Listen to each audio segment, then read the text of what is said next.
আমি জানি শেখ হাসিনা বা আওয়ামী লীগ ক্ষমতা আসলে আমার মৃত্যু হতে পারে, আয়াত যদিও আল্লাহর হাতে। তবুও আমরা চাই এই বিএনপির হাত থেকে জাতিকে হেফাজতের জন্য আল্লাহ যেন শেখ হাসিনাকে আমার এই জাতির জন্য দেয়। কারণ হযরত আলী রাসূল বলেছেন যে এই জাতি যেরকম তার জন্য লিডার ওইরকমই দরকার। এই জাতির জন্য একটা শেখ হাসিনাই দরকার। আসসালামু আলাইকুম। বাংলাদেশে যদি আপনি রাজনীতিতে প্রমোশন নিতে চান বা বাংলাদেশের প্রশাসনিক বিভাগে যদি চাকরি করেন, সে জায়গায় যদি আপনি প্রমোশন নিতে চান, তাহলে আপনাকে ভারত ভিজিট করতে হবে। ভারতে দীর্ঘদিন যাবৎ থাইকা যদি আপনি আসতে পারেন, তাহলে বাংলাদেশ আসার পর আপনার অটোমেটিকলি প্রমোশন হবে। সেরকমেরই একজন ব্যক্তি, আপনারা জানেন যে বিএনপির স্থায়ী কমিটির সদস্য সালাউদ্দিন আহমেদ, তিনি কী কারণে ভারতে গিয়েছেন বা তাকে কি আদৌ গুম করা হয়েছে কিনা সে বিষয়ে আমরা এখন স্পষ্ট কোনো কিছু জানি না, এবং তিনিও কোনো রকমের প্রতিবাদ করেন না এ ব্যাপারে, এবং তিনিও ব্যাপারটা খোলসা করেন নাই। হঠাৎ করে তাকে ভারতে পাওয়া গেল, তারপর ভারতের সরকারের তত্ত্বাবধানে তিনি ছিলেন। 5ই আগস্টের আগে কিন্তু তিনি কোনোভাবেই ভারত থেকে বাংলাদেশ আসতে পারেন নাই। যখনই 5ই আগস্টের পর গণ অভ্যুত্থানের পর শেখ হাসিনা ভারতে চলে গেল এবং এই বিএনপির অন্যতম নেতা সালাউদ্দিন আহমেদ তিনি বাংলাদেশে ইন করলেন। বাংলাদেশে আসার পর তিনি কোন অজানা এক শক্তির কারণে তিনি বিএনপির একজন প্রথম ব্যক্তির বিএনপির ঊর্ধ্বতন নেতা হয়ে গেলেন, এবং বিএনপির এখন বর্তমানে বলা যায় যে বিএনপির গুরুত্বপূর্ণ ব্যক্তি তিনি। এমনকি মির্জা ফখরুল ইসলাম আলমগীরের থেকেও আগে বলা যায়, অথবা তারেক রহমানের পর বা তারেক রহমানের আগে পরেও তাকে দেখা যাইতেছে। কারণ অনেকে বলেন যে বিএনপির পরবর্তী মহাসচিব হবেন সালাউদ্দিন আহমেদ। তো একটা জিনিস দেখেন, একদিকে কে বেশি নির্যাতিত হয়েছে। আপনি যদি বাবরের কথা যদি চিন্তা করেন, যে বাবর সাহেব তিনি দীর্ঘদিন যাবৎ জেলের ভিতরে ছিলেন এবং তিনি মোটামুটি ফাঁসির আসামি, তো সেই জায়গা থেকে বেশি নিবৃত হয়েছে তো বাবর সাহেব। তো সেই অনুযায়ী বিএনপির গুরুত্বপূর্ণ দায়িত্বে আসার কথা কার? বাবর সাহেবের আসার কথা। সে জায়গায় বাবর সাহেব জেল থেকে বেরিয়ে তিনি এক প্রকার অবসরে চলে গেলেন, এটাই বলা যাইতে পারে। তার আর কোনো ফেজ আমরা দেখতে পাচ্ছি না, তারকে সামনে বিএনপি আনতেছে না। বিএনপি সামনে আনতেছে এই সালাউদ্দিন সাহেবকে। তো সালাউদ্দিন সাহেব সামনে আসুক, আমাদের কোনো সমস্যা নাই। রাজনীতি, তিনি বাংলাদেশে একজন গুরুত্বপূর্ণ রাজনৈতিক ব্যক্তি, কিন্তু তার বক্তৃতা আমি একটু শুনে আসি যে আমার আপত্তিটা আসলে কোন জায়গায়। এই পৃথিবীতে কেউ অপরিহার্য নয়। আমরা চাই মাননীয় প্রধান উপদেষ্টা থাকুন। আমরা ওনার পদত্যাগ চাইনি, এখনো চাই না। তিনি জাতীয় গুরুত্ব। প্রথম কথা হলো, তিনি বলছেন যে আপনার পৃথিবীতে কেউ অপরিহার্য না। পৃথিবীতে যে কেউ অপরিহার্য না, এটা তো তারাই নিজেরাই প্রমাণ করছেন যে বাংলাদেশে রাষ্ট্রপতি চুপ্পু সাহেব অপরিহার্য। তার কাছে ডক্টর ইউনূস কোনোভাবেই অপরিহার্য না, কিন্তু চুপ্পু সাহেব অপরিহার্য। চুপ্পু সাহেবকে তার লাগবে, এই হইল তার প্রথম তখন তার কাছে চুপ্পু সাহেব অপরিহার্য ছিল, এখন ডক্টর ইউনূস অপরিহার্য না। এবং তিনি আরেকটা কথা বলছেন যে ডক্টর ইউনূস তিনি যদি আবেগের বশে, রাষ্ট্র কোনো আবেগের ব্যাপার না, তিনি যদি চলে যেতে চান তাহলে চলে যেতে পারেন। জাতি, রাষ্ট্র তো আর থেমে থাকবে না, জাতি কাউকে না কাউকে খুঁজে নেবে, এই হলো তার কথা। তো জাতি কয়বার খুঁজে নেবে? জাতি তো একবার খুঁজে নিয়েছে। জাতি তো একবার রাষ্ট্র প্রধান উপদেষ্টার দায়িত্ব আপনার ডক্টর ইউনূস সাহেবকে দিয়েছে। তো এখন উনি চলে যাবেন। উনি কেন চলে যাবেন? চলে তো যাবেন আপনাদের কারণে। কারণ আপনারা ভিতরে বলেন এক কথা, বাইরে বলেন এক কথা, রাষ্ট্রকে অস্থিতিশীল করা, নির্বাচনের জন্য উঠে পড়ে লাগছেন, সংস্কার আপনারা এইটুকু চান না, বিভিন্ন তালবাহানার মধ্য দিয়ে আপনারা আছেন। এবং বিশেষ করে আপনি যখন এই সেনাবাহিনীর সাথে তাল মিলিয়েছেন যে সেনাবাহিনী নির্বাচন চায়, এটা আমরা প্রশংসা করি।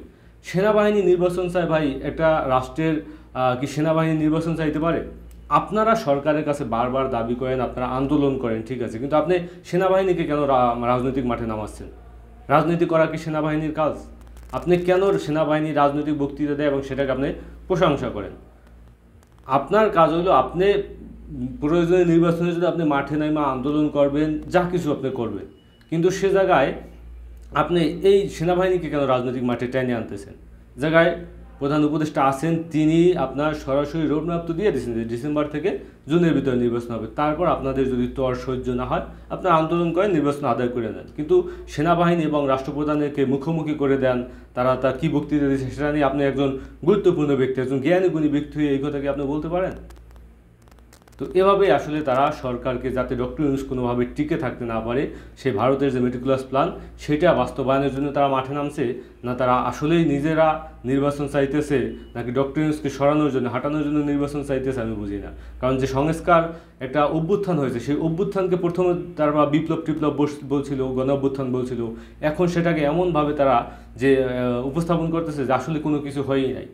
আপনি লিখে রাখেন, আজকে আমি বলে দিলাম যে এই বিএনপি ক্ষমতায় আসার পর দিনই বা ক্ষমতায় আসার পরপরই তারা আওয়ামী লীগকে পুনরায় উত্থাপিত করবে এবং আওয়ামী লীগকে তারা বিরোধী দল বানাবে, প্রধান বিরোধী দল আওয়ামী লীগকে বানাবেন এবং সমস্ত রকমের এই বিচার আচার কোনো কিছুই হইবে না। একটা পর্যায়ে যাই বলবে বিচার শেষ হয়ে গেছে, আওয়ামী লীগকে তারা সব কিছু সুন্দরভাবে তারা আওয়ামী লীগকে সাজিয়ে গুছিয়ে নিয়ে তারপর পরবর্তী নির্বাচনের দিকে তারা যাবে। এটা আপনি লিখে রাখেন। রাজনীতি এমনই হয়, রাজনীতিতে সবাই সবার স্বার্থ দেখে, দেশের স্বার্থ, রাষ্ট্রীয় স্বার্থ, মানুষের স্বার্থ, জনগণের স্বার্থ। এটা হলো ভোকাস, এটা হলো শুধুমাত্র ভাওতাবাজ। এরা কখনোই আপনার আমার দেশের স্বার্থ দেখবে না, আপনার আমার রাষ্ট্রের স্বার্থ দেখবে না, জনগণের স্বার্থ দেখবে না। কারণ এই দেশের ক্লান্তি লগ্নে যে সুযোগটা আসলে ৫ই আগস্ট গণ অভ্যুত্থানের পর আসছিল মানুষের ভাগ্যের পরিবর্তনের জন্য, সে জায়গায় প্রত্যেকটা পরতে বিএনপির এই নেতারা বাধা হয়ে দাঁড়াইছেন।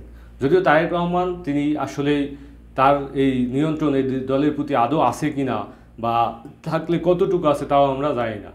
কারণ আপনার ইলিয়াস হোসেন একটা কথা বলছিল যে তারেক রহমানের গুরুত্ব অনেক কথা বিএনপির নেতাকর্মীরা শোনে না। তাকে চিন্তা করেন, একটা তুমি তোমার নেতাকে তারেক রহমানকে এখন পর্যন্ত তুমি দেশে আনতে পারো নাই, তুমি নির্বাচনের জন্য উঠে পড়ে লাগছো। কোন শক্তি কাজ করতেছে? এটা একটা ভারতের শক্তির ভয়ে তারেক রহমান দেশে আসতে পারতেছে না। কারণ আপনি প্রেসিডেন্ট জিয়াউর রহমানকে প্রেসিডেন্ট থাকাকালীন অবস্থায় তাকে হত্যা করা হয়েছে। কারা হত্যা করেছে সে বিচার আমরা কি পেয়েছি? যারা এই দেশপ্রেমিক হবে তাদেরকে ভারত এভাবে গিলে খাবে। প্রেসিডেন্ট জিয়াউর রহমানকে হত্যা করছে, ডক্টর ইউনূসকেও হত্যা করতে না পারলেও তাকে কীভাবে উৎখাত করা যায় সেই রকমের চেষ্টা এই বিভিন্ন রাজনৈতিক দল, বিভিন্ন বুদ্ধিজীবী, নামে মাত্র বুদ্ধিজীবী, এরা আসলে একটা এজেন্ডা বাস্তবায়ন করে। ৫ই আগস্টের পর কে বুদ্ধিজীবী, কে সাংবাদিক, কে দেশের স্বার্থে কথা বলে, কে কার স্বার্থে কথা বলে, এটা বাংলাদেশের মানুষের কাছে স্পষ্ট হয়ে গেছে। বাংলাদেশের মানুষ এটা খুব সুন্দরভাবে জানে, এখন দেখলেই বুঝতে পারে যে আদৌ বাংলাদেশের সাংবাদিক বলতে কিছু আছে কিনা, গণমাধ্যম বলতে কিছু আছে কিনা। এরা যখন যেখান থেকে টাকা আসে তখন তার কথা বলে। আপনার আমার খায়ে কোনো কাজ নাই যে আমি 24 আওয়ার্স একটা দলের পক্ষ নিয়ে কাজ করব, কথা বলবো। নিশ্চয়ই সেই দল তাকে পেমেন্ট দেয়, সেই গোষ্ঠী তাকে পেমেন্ট দেয়, তারপর তারা কথা বলে। তো এখন বাংলাদেশের মানুষের কাছে সব কিছুই আসলে উন্মুক্ত। আপনারা যতই এরকমের ভাওতাবাজি দ্বিচারিতার কথা বলেন, আপনার কাছে রাষ্ট্রপতি চুপ্পু লাগে, কিন্তু ডক্টর ইউনূসকে লাগে না।